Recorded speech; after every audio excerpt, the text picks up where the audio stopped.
Hello, everyone. My name is JT, the Talking Head. You are the audience, and you are listening to episode 11 of the Masters of Matinee podcast, a collaborative show between content creators who all share a great love for cinema and a passion for physical media.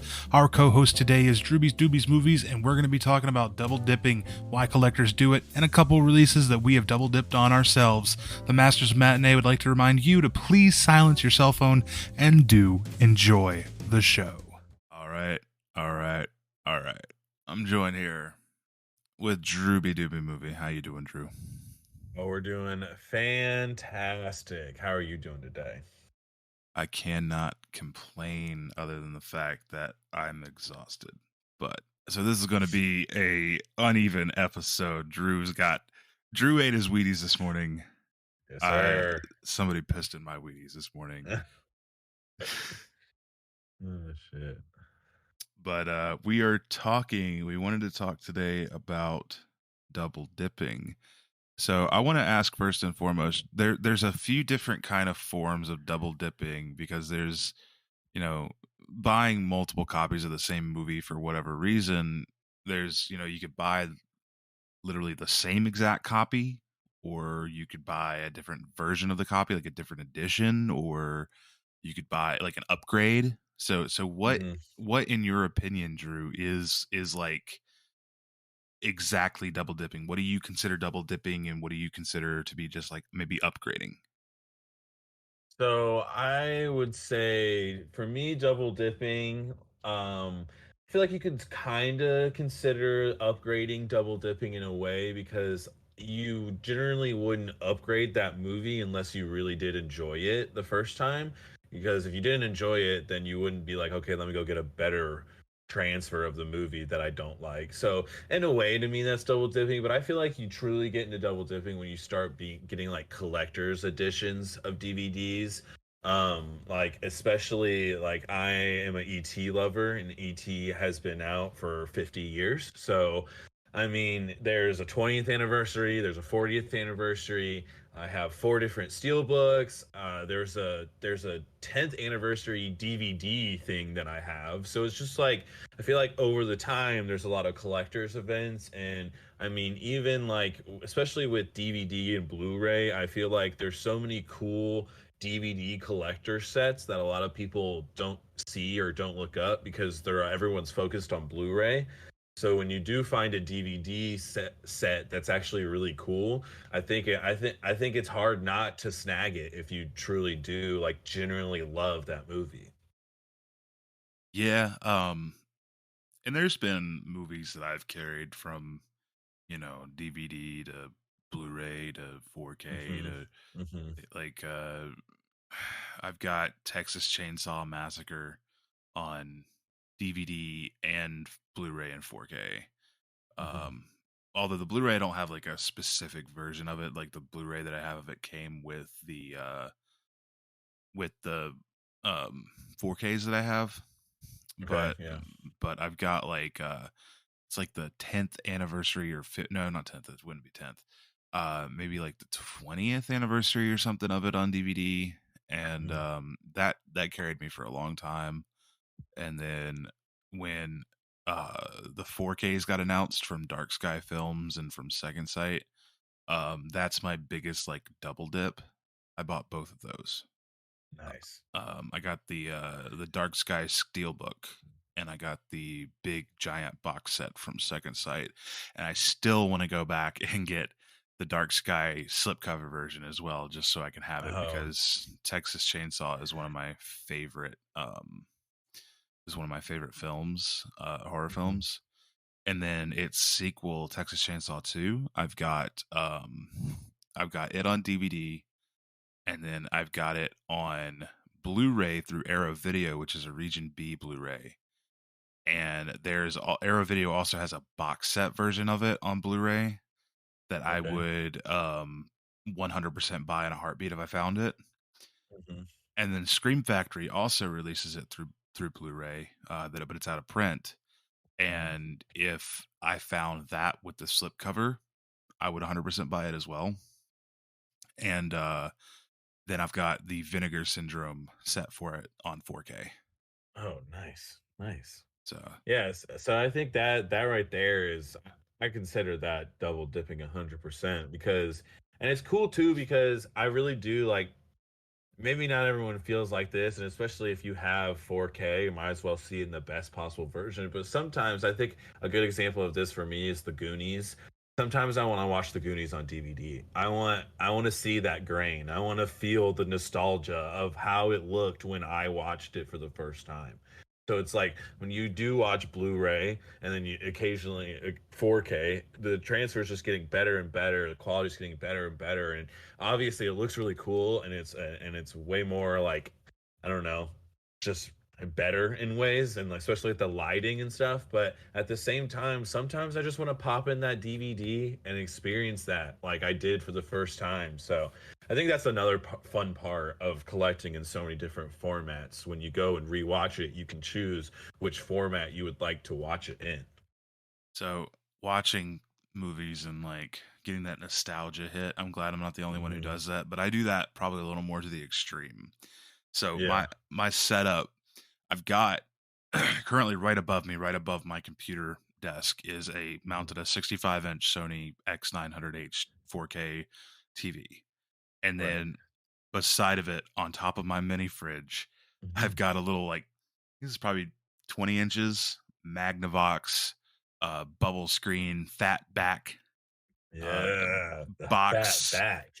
4 by 3 aspect ratio square TV with and coming out from that I have a DVD player, like just a DVD player and a Hmm. VHS player, and Nice. I have a bunch of VHSs. I still love to watch VHS. The last time that I Hmm. watched Indiana Jones Temple of Doom, last time I watched Karate Kid, last Hmm. time I watched Dirty Dancing, all those were on VHS. um Wow. I love watching on tape, and my wife and I actually like to watch like because it's like that TV's like right in front of our bed, so Hmm. we like to like watch old like 90s sitcoms on it. It's kind of like Oh, yeah. kicking it in bed and like taking ourselves back to the 90s. We'll shut off all of our other technology and just kind of Hmm. like use it as a decompression. And like so like sitting next to the DVD player, I've got the Shout Factory box set of The Nanny with Fran Drescher Oh, okay. that Yeah. we've been going through on the DVD player, and it's fantastic to sit there and go through uh old shows and stuff. We were talking about like building our television collection of sitcoms and stuff, and when we go through one, like when we get to The Nanny, I think we're gonna get maybe like Grounded for Life Oh, okay. That's a good one. or something like that. So Yeah. like in the case of like that's a really interesting point to double dip, like that you say is that you sometimes Hmm. you want to see that grain and stuff. And in some aspects I can see that on a modern TV, but at the same time when you put a DVD in a 4K player, it Right. it still upreses it and makes it look Hmm. great. Like Hmm. I've only got Willy Wonka and the Chocolate Factory, the original one. I've only got it on DVD. And we Hmm. watched it the other night. We watched it whenever they showed the new trailer for the new Wonka movie. Okay. And I put that shit in my PS5 and I was like, "Oh my gosh, this looks like a Blu-ray." Like Yeah. What the fuck? yeah, like the technological like up-resing that the 4K player and Hmm. the PS5 can do, and then in my TV, it literally looked like a Blu-ray. I mean, and I checked my TV settings, it was playing it in 1080p, not the 480 or 720 that a Hmm. DVD can do. Hmm. I was like, okay, so that right there even made me feel more confident that DVD is still viable. Like, Yeah. Hmm.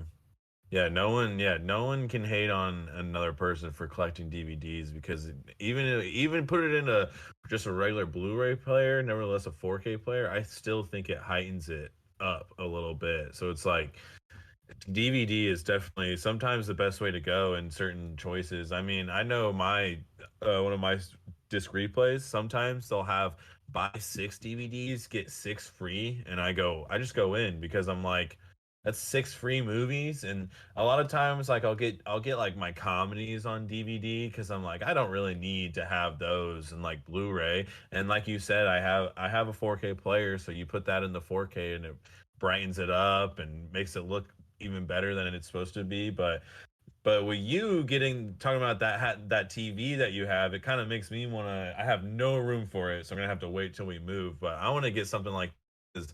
Then it truly will take you all the way back to what it used to look like, and I think that's really cool. And I think that's really important to like keep around because I just think it's a really good way to see film, I guess, and see how far we've come when you compare it. Yeah, it is. And there's something, especially with like VHS tapes and stuff, man. Right. There's something to be said if you're watching a VHS tape, and I'm not gonna try to sit here and tell you that it's even comparable to a Blu-ray or whatever. But like if you're Yeah. watching a VHS tape on a decent enough television with a decent enough VHS player, and the tape is in good enough quality, it can look really nice. Like Hmm. it can still like look like comparable to like maybe DVD, but Hmm. even still, even if it doesn't, even if it's not quite DVD quality, because like I mean, like in reality, the jump between VHS and DVD wasn't that much. It Yeah. wasn't near as drastic as the jump between DVD and Blu-ray. Hmm. But the quality of a VHS tape to this day, I still think looks great, and I actually really want to get a fucking Laserdisc player. I've been looking and Really. looking for a decent price on a Laserdisc player for so long, dude. I want to get into Laserdisc collecting more than I anything. I I never even knew about Laserdisc like at all until I started collecting DVDs and I started getting more involved and I saw I can't remember what his name was, but he was talking about Laserdisc and I was like, "What in the world?" And he was showing his setup and where everything went and stuff and it looks so cool, but oh my gosh. See, that's why I don't want to collect VHS either, because it's just such a rabbit hole, man.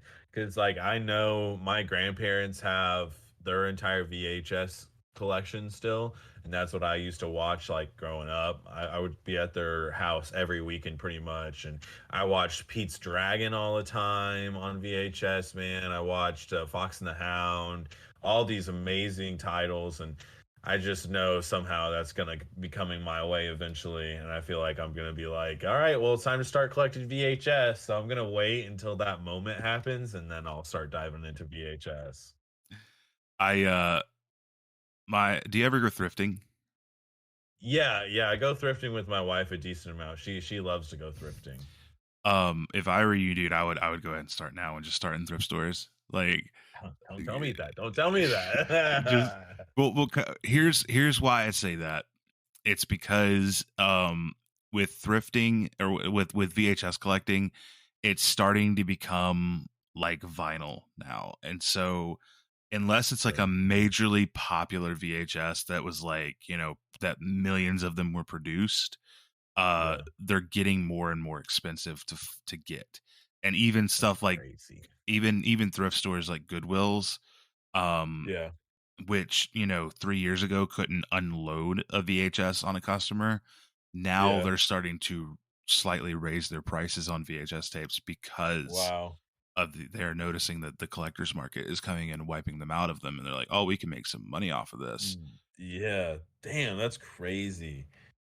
Look at So that. Look at physical media slowly making a comeback. And I definitely can see it happening. And I there was a Christopher Nolan clip that he was just in an interview and he was talking about why you should buy physical media.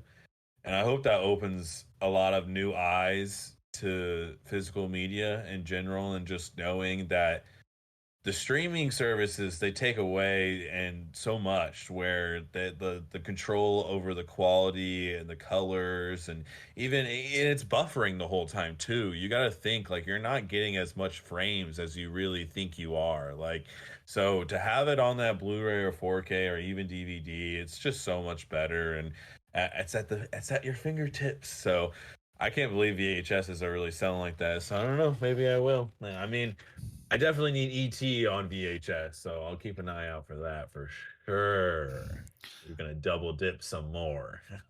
the streaming argument is really interesting to me because I can see, I mean, streaming definitely has its place, and For there's sure. and I'm not going to sit here and try to say streaming's better than physical media, but at the same time, I have seen movies on streaming that I don't think physical media there's ever been a physical media release of them that have been as good. Like, Yeah. do you have Disney Plus? Yes. Okay, so the Marvel movies on Disney Plus are all streaming in Dolby Vision IMAX enhanced. Yeah. Yeah, that is true. And that right there, if you have the internet to get the full capability of that, is better than a 4K disc, in my opinion. The Dolby Vision on it and then the IMAX enhancement looks Mhm. insanely good on those MCU flicks. Yeah. But that's probably about the only example that I can give of a time that streaming got one up on physical media. Yeah. Um, but yeah, dude, the VHSs and stuff, like, they're getting more expensive. It's gonna be more money than you're gonna want to pay for a copy of anything on VHS eventually. Yeah. And even these movies that are like, like, gosh, Saving Private Ryan, they probably, like, I went to my thrift store a few months ago and they had like 4 copies of that laying on the freaking thing, and I'm like on the shelf, and I bought one of Yeah. them, and it was like a Nice. dollar or 50 cents or some shit like that. And so, but I guarantee you, probably in 3 years, if this VHS collector's market, keeps up, that movie is going to be Yeah, like $3. for sure. So right now is definitely, I think, the time if you're going to get into it, and it's really interesting too, because it's like with VHS collecting in particular, there's not even a there's not even like a technical reason to it, because like I said, the quality isn't even usually comparable to DVD.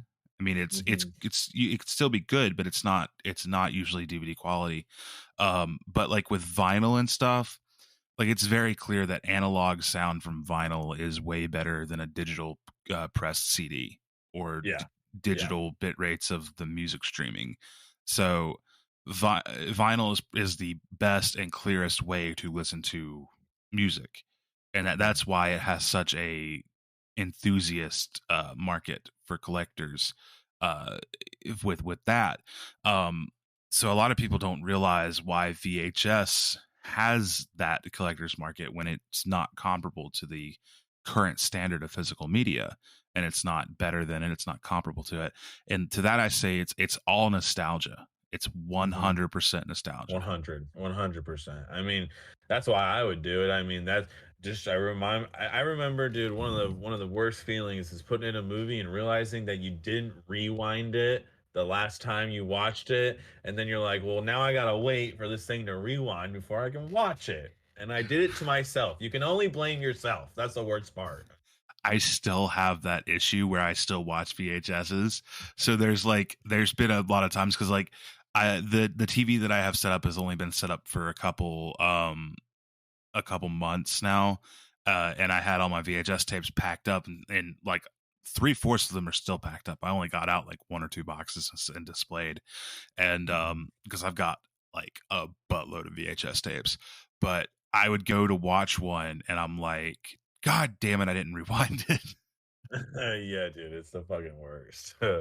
But that comes with the territory, and that's just even more nostalgia for you, you know?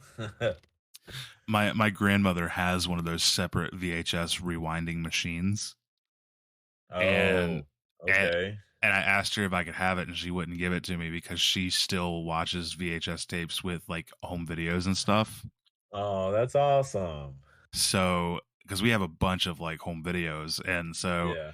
um I made her put it in her will that I get it. Hell yeah. You put that shit down, grandma. Yeah, like that will That's be awesome, mine. man. Yeah, that's She's fucking awesome. but yeah, so I mean, like, upgrading of course is one way to double dip and everything, and all that. What about, like, all right, so there's been a couple instances where I've actually got literally the same exact copy of a movie on my shelf, like, not a different edition or anything like that. It's the What same what one. one? So Down by Law on Criterion Okay. was one of the first Criterions that I bought myself, and I had it for a long time.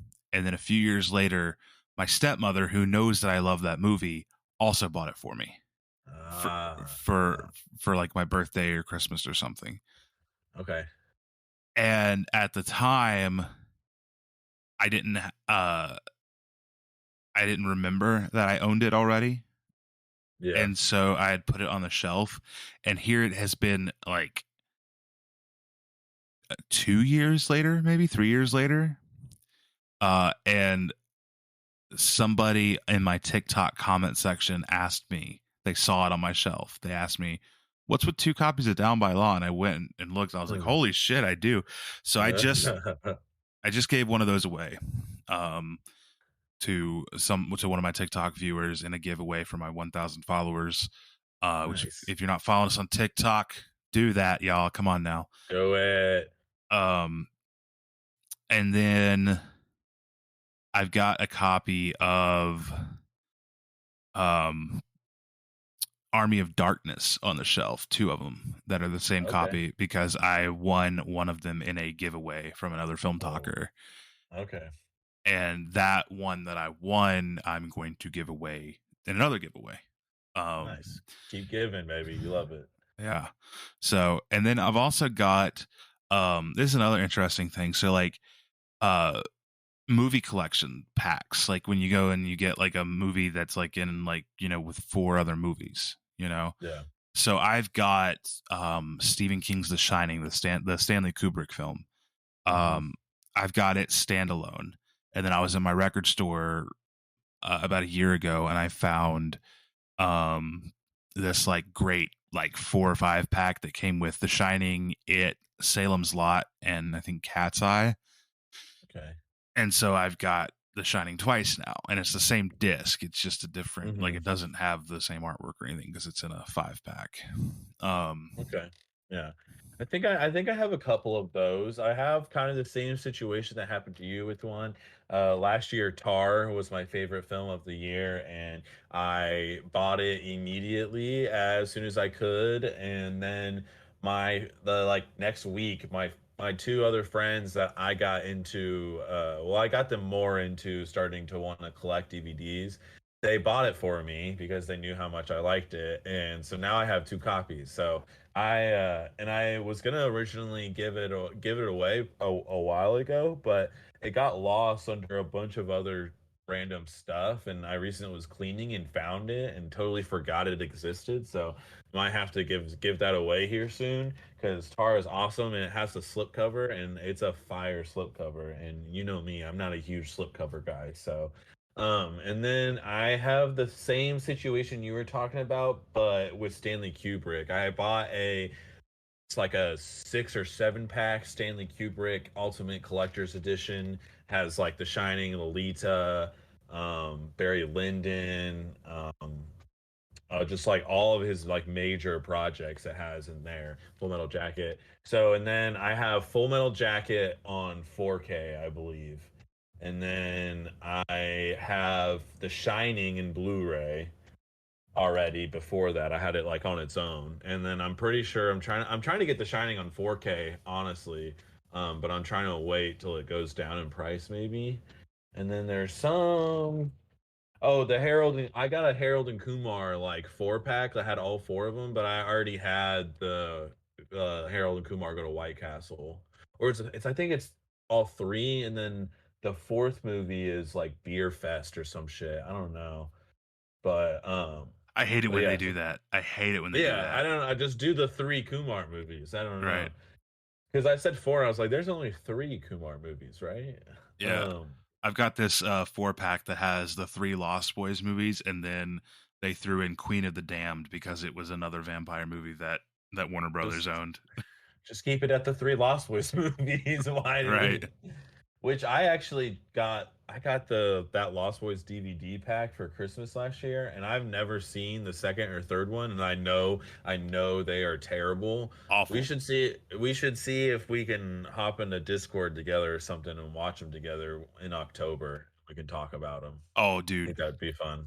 I haven't got to talk to you about October yet, man. Me and Zed are planning like so for the months of October and December, Masters Yeah. is going to be lit, man. Okay. Hell yeah. Like Hell yeah. every episode for the months of October and December are going to be on Halloween and horror or Christmas movies in specific, like every Hell single yeah. episode. So I'm here for it. That's like, exciting. Hell yeah. Let's go. but yeah, we will see if we can do a watch party thing. Maybe one of us can figure out how to hook a DVD player up to our computer and share our screen Yeah. over it or something. I don't know. Yeah, I think I could be able to. I have 2 monitors, so I think I could throw it up on one of my monitors and then just share my screen to the Discord. So I'll try to mess with it.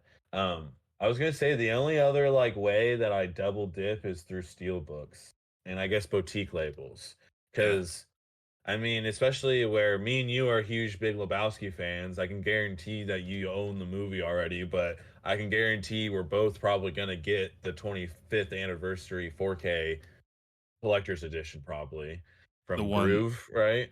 I already got it pre-ordered, baby. I already got Yeah, it see, you pre-ordered. already you already have it pre-ordered. So anything that happens with like boutique labels or collector's editions or 4K, but steelbooks, I feel like are my main source of double dipping. Like I have a couple Goonies steelbooks, I have the ET steelbooks, I have a couple Die Hard steelbooks and Shaun of the Dead. So it's like I feel like steelbooks is a really good way to double dip just because the art is different and that's why I like steelbooks so much is because the art on the front and the back and the inside it just adds a whole nother layer to the movie and to the whole another side of collecting. I think it's so funny. It's like a collection within collecting in DVDs. So yeah, I love the steelbooks and I love getting multiple versions of them and I love doing videos where I can go through them and just show how different they are. It's pretty fun. Yeah, the only copy of Lebowski that I own is on Steelbook Blu-ray. I don't have the regular 4K or on DVD at all. Okay. I would love to get it on tape though. I want to get it on VHS Yeah, really bad. dude. VHS, that would be sick. Yeah. But like I have that like a few years ago Walmart did like these like steelbooks that are like comic book pages and a lot of people in Oh, our yeah. community Hmm. hate on them so bad, but I really like them. And the Big Lebowski one is super sick, and Yeah. I've got that one. But I want I would 100% double dip Lebowski if I could find the bowling ball set. Have you seen that one? The steel book like or like the is there or is it like a whole set with bowling? What are you talking about? The so it's got a copy of the Blu-ray, and then it's got an outer case that's literally a plastic bowling ball. It's No. the dude's bowling ball. What? Yeah. That's sick. I haven't seen that. No, that's crazy. I would buy that in an instant. Yeah, dude. My buddy Chris has it, like, cause he's a huge Big Lebowski fan. Uh, which if you guys don't know, Big Lebowski is literally one of my top three favorite movies. It's that high on the list for me.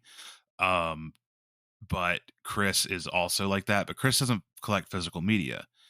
But Chris is also a professional bowler. In Oh, okay. he's like in PBA and shit. And Okay. so he some of his teammates got him that set because they all call him the dude because he is a stoner with long hair and a scraggly beard. Oh yeah, yeah. So And he um bowls. Andy Bowles, he rolls on Shabbos. He rolls on Shabbos. But Oh my god. yeah, dude, Yeah, that dude, that sounds sick. Oh, the whole is it like an actual bowling ball size or is it like a miniature bowling ball size? it's not as big as a bowling ball though, Okay, okay. but it's I'd be like, that'd be real intense. yeah, dude, imagine being able to actually use it as a bowling ball. That'd be crazy. Yeah, but be able to bowl with it. And you could probably go duck pin bowling with it though. Mhm. Go to that miniature version. Yeah, probably. But yeah, dude, like that set sick as shit. And I told him, I said, if you, because he knows that I'm a major physical media collector, I says, if you die before me, that's mine. That yeah. Go ahead and make a will and let that be the only thing that you need to be taken care of so I can get that, please. I'm the godfather to this man's children, but I was like, I'll take that over your kids. Yeah. Forget the kids, man. Just give me the Big Lebowski bowling ball collector's edition, please. I just thought of this actually for double dipping. Um, I'm sure there's some movies that have different releases for different cuts of the movie. The movie that I'm staring at right now is Apocalypse Now. I have all three versions. I have the final cut, the director's cut, and the what's it called? The Redo. Yeah, yeah. I have that version as well in DVD. So that's another movie or instance where maybe double dipping is nice because you now have Yeah. all different cuts of the movie.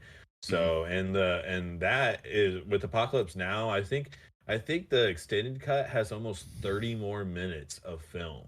And then the the the director's cut, which is what Francis suggests people watch. He's like, that's what I had in mind. That's my masterpiece is the director's cut, the final cut. That's a little shorter than the extended version, but it's still longer than the theatrical version. So I I don't know. have That's really cool. I have all three versions as well. They're in a Nice. box set from Lionsgate and they're all in 4K, and it's an Okay, yeah. amazing box set, dude.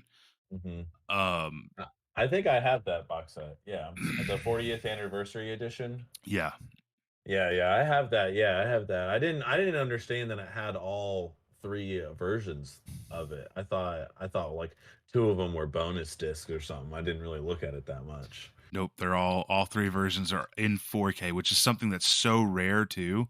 That Yeah, that's whenever crazy. like most of them will be like, okay, well, you can have theatrical in 4K, and then the other two in Blu-ray. Yeah, So it's crazy that's yeah, that's usually how. that they gave us all of them in 4K. Yeah, because I have the you were talking about snapper cases the Hmm. last time I was with you. I have the Redux version in a snapper case. That's why I fucking snagged it.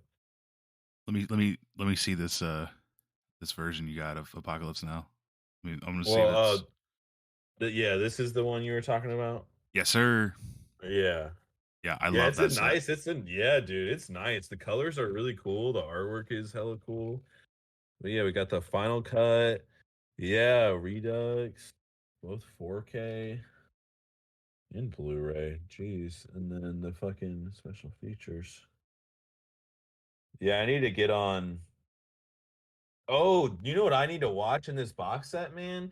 Is the documentary Hearts of Darkness Yeah, that goes that I need to watch that, man. I've heard great things about that. And I really, really like Apocalypse Now. I watched this a couple times, but last New Year's my wife was working all night because she works at a bar and I didn't really want to do anything. So my fried ass watches I watch Apocalypse Now, and by the time that the it turned to like the next day was when Marlon Brando was fucking going like this down his bald head, and it's like the second like the last part starts, and I was like a little nerd. I was like, hell yeah, I got like an hour left. I was already watching it for like 2 hours. It's like it's just getting good. Let's go.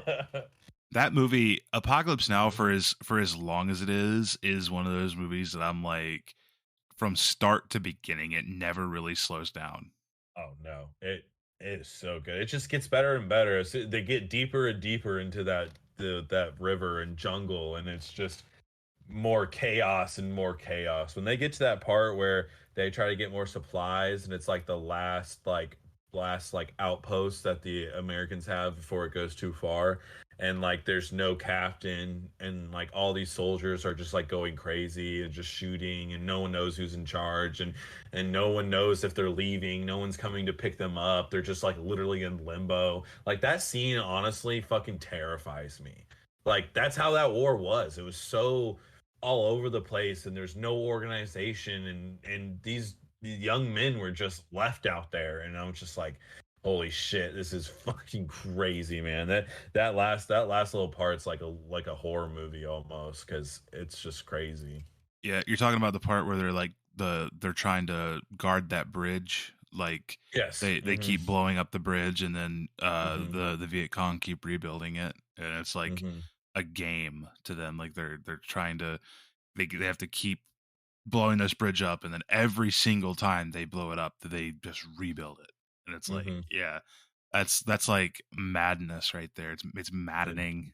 Yeah, it truly is. But so I'm yeah, I gonna don't know if there's any other movies that are like that to where they have those different cuts that are released separately like that, and then eventually all in one thing. But well, I know um, one that you love, but before I say Blade that, Runner. yeah, Blade Runner. Blade Runner. But before we get into Blade Runner, I wanna say something very controversial. Okay, here we go.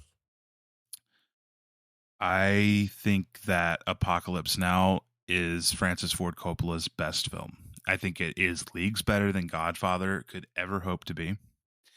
I even think that Outsiders is better than Godfather. Oh, oh, damn, bro. I was with you on Apocalypse Now because I personally fucking think that movie is like a masterpiece in my eyes. But The Outsiders, you're going with The Outsiders over The Godfather? Yes, I am. I mean, The Because Outsiders is very good, but here's my reasoning. Apocalypse Now, masterpiece. Um, Outsiders, also masterpiece. Godfather, fantastic film, but not a masterpiece, in my opinion. Now, Godfather yeah. 2, masterpiece. Oh, Godfather okay. Godfather 1, great film, wonderful film, love it. Marlon Brando as Don Corleone is legendary, but it wasn't a masterpiece. And and Okay. and Brando's performance in Godfather was better than his performance in Apocalypse Now. But everything else about Apocalypse Now, it makes that like, okay, if Godfather is S tier, Apocalypse Now is God tier. Okay. Um, Outsiders is also S tier though. I like that's why I put Apocalypse Now over it because I love Outsiders, um, and it's just so good. And then I also have you ever seen his first film Dementia 13? It's a horror film. No, I haven't. Vestron Video puts that out. Lionsgate, Vestron, Okay. Slime. Okay. That it's really good. It's like a murder mystery horror film. Ooh, And I think it's Coppola's first feature length movie. I'll have to check Um, that out. and it's very good. I actually, like logically or analytically thinking of it, it's not like on the level of these others that we're talking about, but it Yeah. is in my eyes. My enjoyment that I got out of it was very similar. So I would say that that's like my fourth behind Godfather for Coppola's films. Yeah, I need to go a little deeper into Coppola's discography because I've only seen like the main ones, but I need to rewatch The Godfather and The Godfather Part 2 because it has been a long time since I've seen both those. So I are you rocking are you going Scarface over The Godfather or are you still is the yeah? Yes, yeah, yeah. Oh, But to me, they're different. Like they so are different, yeah. so we actually had this discussion on a live like a week ago, which if you guys aren't turning into our TikTok lives, Drew doesn't really do them, but like I get on with like Nerdy Not Dustin yet. and OTS movies and Leo Zavala and stuff. um we had this discussion where we were talking about the best like mafia movie, and so many people were saying Scarface, and I'm like, Scarface is amazing. Scarface is in my top three. So my top three favorite movies are The Big Lebowski, Scarface, and The Blues Brothers. And Same. so, but the thing is, Scarface is not the same genre. It's not. You cannot put Scarface with The Godfather. It doesn't belong. It's not a mafia movie. It's not a mob movie. It's not a wise guys movie. It's a gangster flick, yes, but Yeah. it's not the same. It's not. Different type of gangster.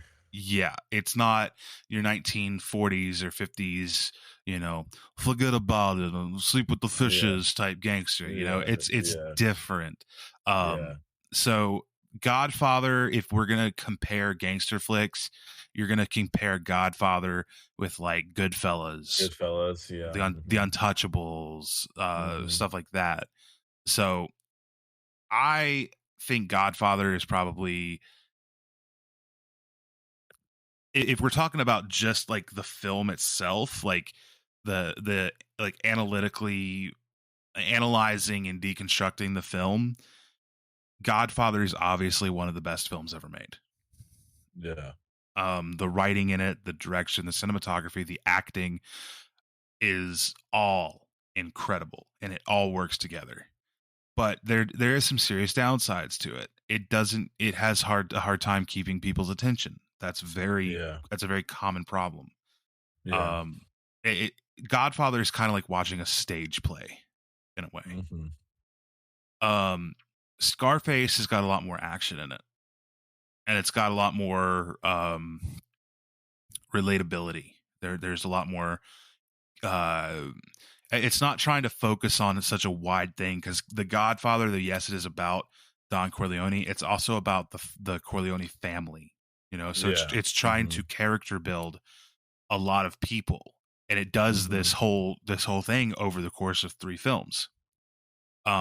Scarface is able to speed that process up and character build Tony and Manny and Gina and Michelle Pfeiffer's character, whatever her name was. It's building these characters a lot quicker, and it as a whole, I think that while it might not be a better story overall, it's a better film to watch. Like if I'm going to sit down and just want to watch a movie, I'm going to watch Scarface. If I want to sit down and have like a full plate of a day of film and cinema, I'm going to sit down and watch The Godfather. Yeah. And I get if what you're saying. If I'm going to watch The Godfather, I'm going to watch the whole trilogy. Yeah, that too. It's like a dedication. You just don't watch The Godfather and call it quits. You gotta watch the other two. You gotta watch the whole story play out, because you're right. They're trying to depict like basically like the rise and fall of that whole family, not just one person. Whereas Scarface it's just that one person that we're watching the rise and fall of. And I think De Palma is such a good director for a story like that, because he just loves to go for it, man. It reminds me almost of Blowout, that epic ending of Blowout. I mean, he just knows how to build a story in that short amount of time. So yeah, I can't say definitively that I'm a big fan of De Palma himself. I don't know. I've never seen Blowout. I don't know if I've ever even seen another De Palma film other than Scarface. I should. really, I should, because Scarface is, like I said, it's in my top 3. But when I said my top 3 earlier, I just want to make it clear, those are interchangeable. Like, I don't have a top 1. I can't distinguish those out of the top 3. I don't hold any of those in a higher regard than the other. But I think that with De Palma, I don't think I've ever really watched another or really sat down and watched another De Palma film. I couldn't name you another De Palma film. You never seen Carrie, the original Carrie? Okay, I have seen Carrie. There you go. That's De Palma. Not a huge fan. It's fine. Like they're fine. It and the remake were both okay movies. I would put them on my shelf. Let me put it that way. I curate my shelf pretty strictly. So I would put Carrie on my shelf. But I don't currently have it on my shelf. Another good De Palma movie is Carlito's Way. That's really, really good. That's Al Pacino. I have seen that one, but it's been a very long time. Yeah, no, the Carlito's Way is fucking awesome. So is Blowout. And then he has another one, Dressed to Kill, and that's on Criterion. I have that one, and that one was pretty fucking good too. And then the Untouchables, you mentioned that. That's De Palma too. Yeah, it's been a really long time since I've seen Untouchables as well. I haven't seen Untouchables yet. I've only saw Dressed to Kill, Carrie, Scarface, Blowout, Carlito's Way, and Mission Impossible. He did the first Mission Impossible. I'm not a Mission Impossible fan.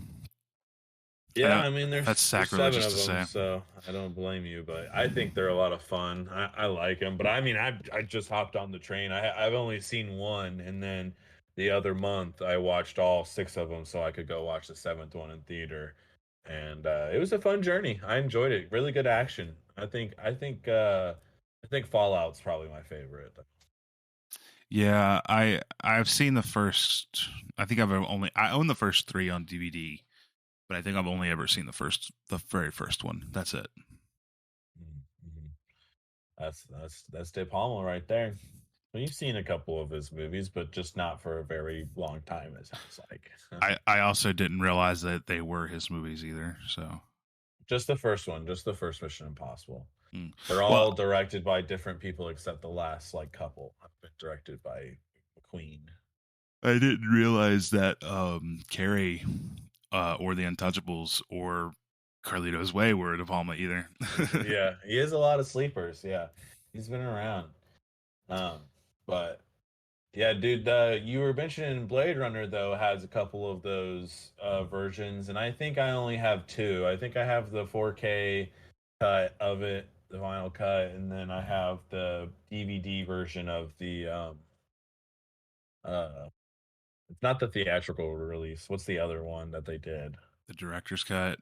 Maybe it was just a director's cut, but it's a snapper case too, and it has the like white pony on it. It's pretty cool. The So artwork. I had to look it up. I think there's four versions. Let me go to the wiki here. All right. So oh my god, dude. 1, 2, 3, 4, 5, 6, 7, 7 versions of Blade Runner. Yeah. So in 1982, there was the work print prototype, which there is a DVD set that has that on it, and I really want to get it. In 1982, there was also the San Diego sneak preview, which I don't think has even been released on physical media.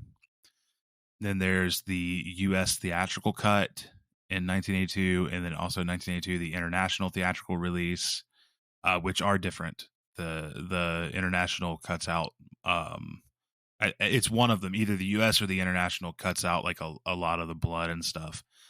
Oh, Uh, okay. 86, the movie went to broadcast. So there's the broadcast TV cut, which I wouldn't put that in the same category. I mean, every movie eventually usually gets a broadcast cut. Yeah. And then 92, the director's cut. In 2007, Ridley Scott went back and remastered it and changed the coloration of it, everything, and made the final cut.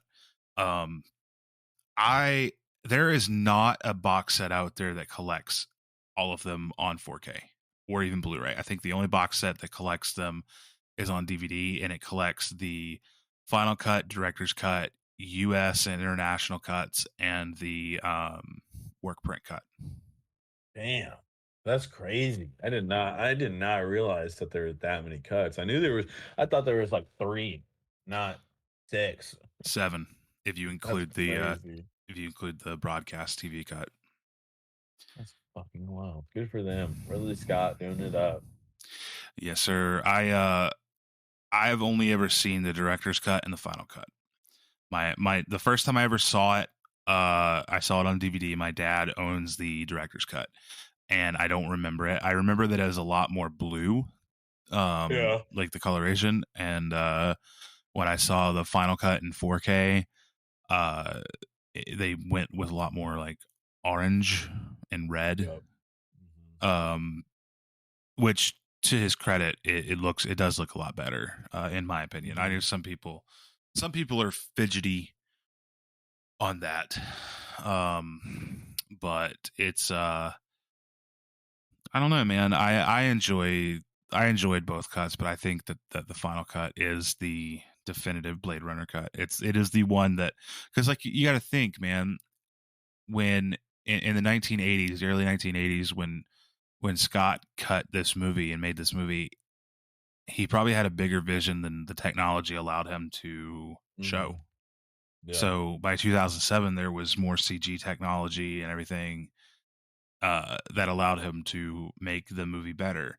And I think there's an argument there that you can make a movie better if the director goes back and fixes it. But then on the other end, you look at like George Lucas going back and Mm. fucking with Star Wars like that. Mhm. And it's like Yeah. Star Wars fans fucking hate it. Mhm. But really, Ridley Scott did the same thing. I mean, Yeah. It happens. I feel like it happens more times than people do realize. And I think as long as it's the director that's going back and fixing it for himself, then obviously it was on purpose. And I feel like especially if there's like still ways out there to watch the other cuts, then it shouldn't really matter because you can always watch those. And I know like people that have like there's people out there that have like the original VHS like copy of the Star Wars, which isn't even in the same cut as the theatrical one. So it's like I don't know. It's so whitewash or like so like wishy washy and like I just think as long as the director is the one doing it and it's not like the studio or anything like that, I feel like then that's okay. Especially like Ridley Scott. I mean, I'm sure it's crazy. Like Alien was made before Blade Runner, and Alien looks phenomenal. He went back and did amazing work to that movie to bring out all those colors and all those technology gadgets he had. And I don't know, that movie on 4K is just amazing. I love the way it looks. I think he did a good job with that too. Still need to get Alien on 4K, but like that's the difference though, isn't it? Like you can still buy a theatrical version of Blade Runner on DVD. Like you can find it Mm-hmm. on eBay. It's still out there. Like Mm-hmm. but the theatrical cut of Star Wars was never released on home media. Never released. No, it's The wild. the like even like it's so crazy to think that with Star Wars after the theatrical cut, their first home media release on VHS was edited from the theatrical cut. Yeah, That's right away. insane. That's insane. I mean, yeah, I now it's like everyone that saw it in theaters, man. They seen something different. It's like I want to know what it was. I want to be there, experience that. I feel like that question gets asked kind of. It's like, what movie would you go and experience like opening night if you could? And I feel like I would sit down and think about it more, but Star Wars, the original Star Wars opening night, that'd probably be up there for me because that was probably fucking amazing. The energy, everyone losing their minds, seeing that kind of space for the first time and how good it looked for the time. And I think it was just leagues ahead of where they were during that time period. And I would have been loved to have been a part of that and to feel that for the first time. I think if I was ever the CEO of Disney, my first like executive order with my Yeah. $300 million salary would be to release the theatrical cut of Star Wars on 4K. he said he said do it. Do it. Yes, exactly. Execute Order 66. Yeah, give me the theatrical release, please. You got Yes. my vote. I got the job. I'm the man for the Yeah. job. Yep. I would take the $300 million a year, work there for 5 minutes, make that order, and to be like, all right, I'm out. Peace. I'm out. Yeah. I'm done. I I got did my what I bag. needed to do. I got my bag. Oh no, I'd probably also like sell the physical media rights to all the 20th Century Fox library to like various boutique labels as well. Yeah. Like I'd That'd be probably nice. distribute it like amongst like Criterion and Kino Lorber and shit like that. Yeah. And Spread but the wealth. yeah, just try to get some of these titles out of here because like a lot of these titles, we'll think about it, man, we'll probably never fucking see again because Disney's probably gonna Yeah. vault them. It's like Yeah. I it's mean, fuck, ridiculous. dude. I thought there was supposed to be like a little like exciting news about Dogma, and I haven't heard anything recently. So I know that's like under wraps right now because Monsieur Weinstein, So loser. as far as Dogma goes, and I'll briefly cover this, I got a little more information on that. Take everything I'm saying with a grain of salt. So I have a friend, and he's actually should be coming on the podcast soon. His name's Eric. You can follow him on TikTok at Indie Producer at INDEE Producer, I believe. Eric works for MVD, and he is the curator for the MVD Rewind collection. And so he is very tuned into the industry.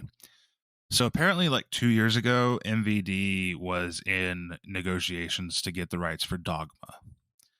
And at the time, Bob Weinstein was the one who was negotiating for it.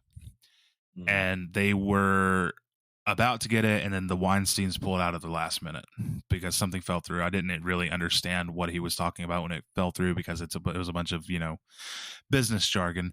But the he when I so my first ever viral video that I put on TikTok was when somebody in a Facebook group that I'm in for Kevin Smith, the world of Kevin Smith, they went to a Q&A and somebody had asked him about a sequel to Dogma, and he had said, and this is a couple months ago, and somebody and somebody asked him about that, and he said that somebody has made an offer to Harvey Weinstein and Bob Weinstein that it looks like they're going to accept, and that's all we heard about it.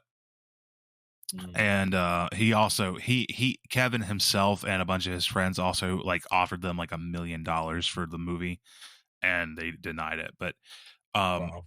in that video, I speculated. I said, now it could be Arrow Video because Arrow releases Mallrats, but I really think my gut says Lionsgate. So about 2 months ago, maybe a story came out that Lionsgate, I think it was in USA Today, Lionsgate purchased a bunch of films from the Weinsteins, including a bunch of the Tarantino films. They purchased Kill Bill 1 and 2, Django Unchained, Jackie Brown, stuff like that. Wow. I had an even stronger inkling that they had also purchased Dogma with that purchase. And then I asked Eric if he had heard anything about it, and he said he hasn't. So do not quote him on this, people. Come on now. Yeah. But he did concur with my gut feeling that he thinks it's probably Lionsgate as well. So I have a really good feeling that it's Lionsgate. When did Dogma release? What year? 99? Your guess is as good as mine. Let me see. That sounds right though. Dogma, yeah, 99, November 12th, 1999. So, I mean, we're coming up on the 25th anniversary, right? Soon. I have a feeling that that's probably what Lionsgate's waiting for, and they'll probably do their nice 4K Steelbook, Best Buy exclusive, whatever they're going to do for the 25th anniversary in 2024. Right? Yeah. So it's next year. Yep. That would be hype. That is what I believe will happen with Dogma.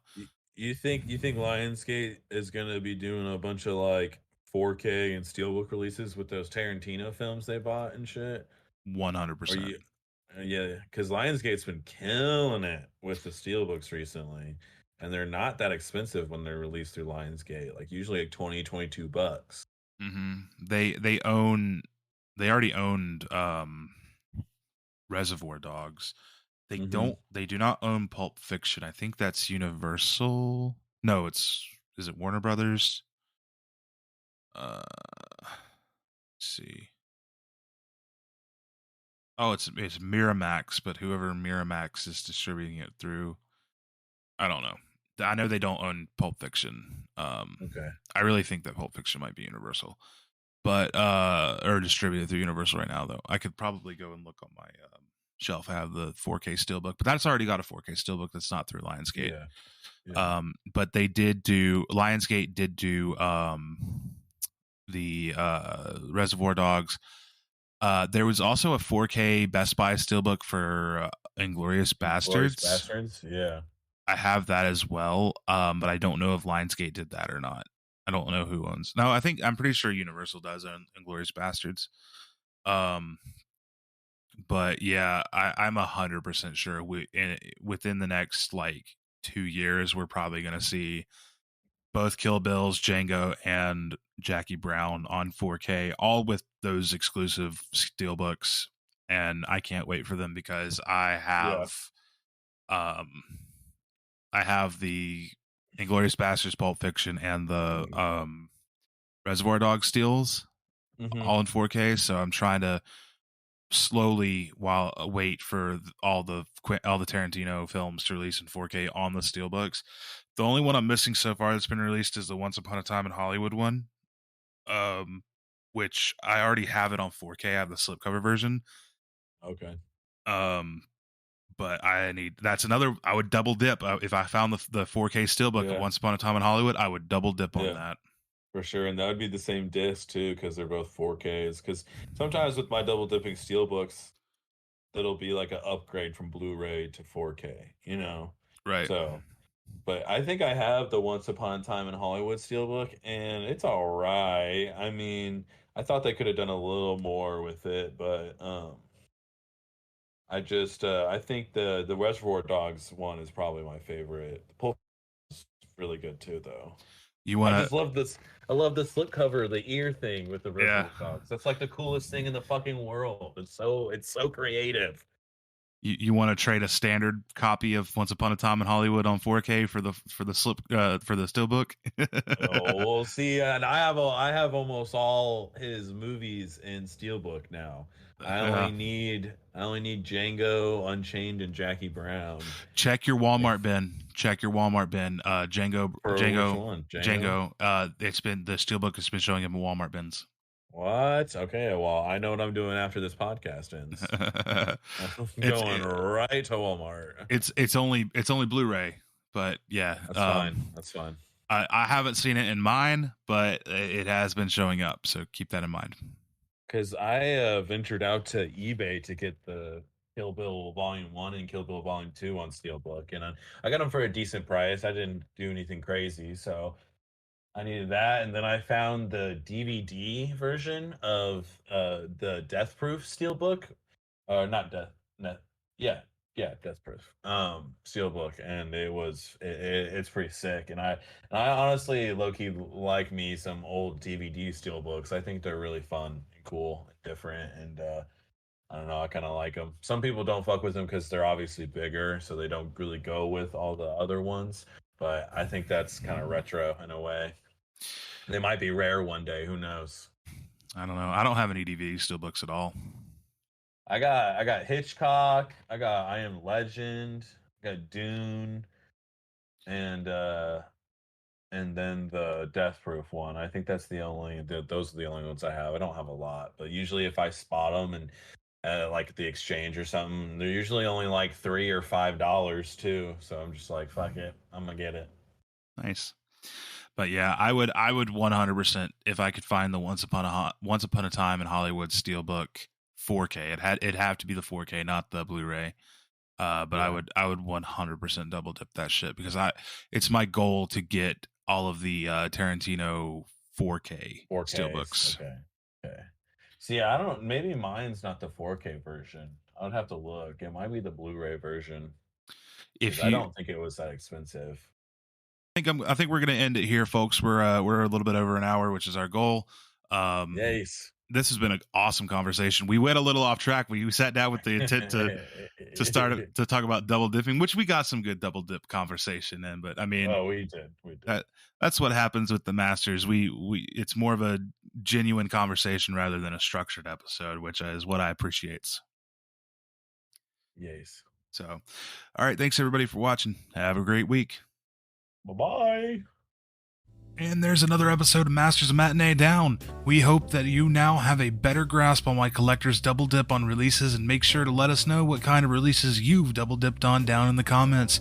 We'd like to thank everyone who's been listening along. We'd like to remind you to go ahead and follow Masters of Matinee on YouTube, Spotify, Apple Podcasts, and Google Podcasts. Special thanks to this week's co-host Drew, who can be found on TikTok at DrewbieDoobieMovie. Don't forget that all Masters are now on Letterboxd. Come see what kind of movies we've been watching, and be sure to leave a comment letting us know that you listen to the show. Their links can be found in the description. Remember to also follow me on TikTok and YouTube at JT the Talking Head. Thank you all so very much for listening to this awesome collaborative effort between four guys who just want to talk about the things they love, movies, and physical media. Be sure to join us next week and every single week on Blues Day Tuesday. Hope you enjoyed the show. See you later.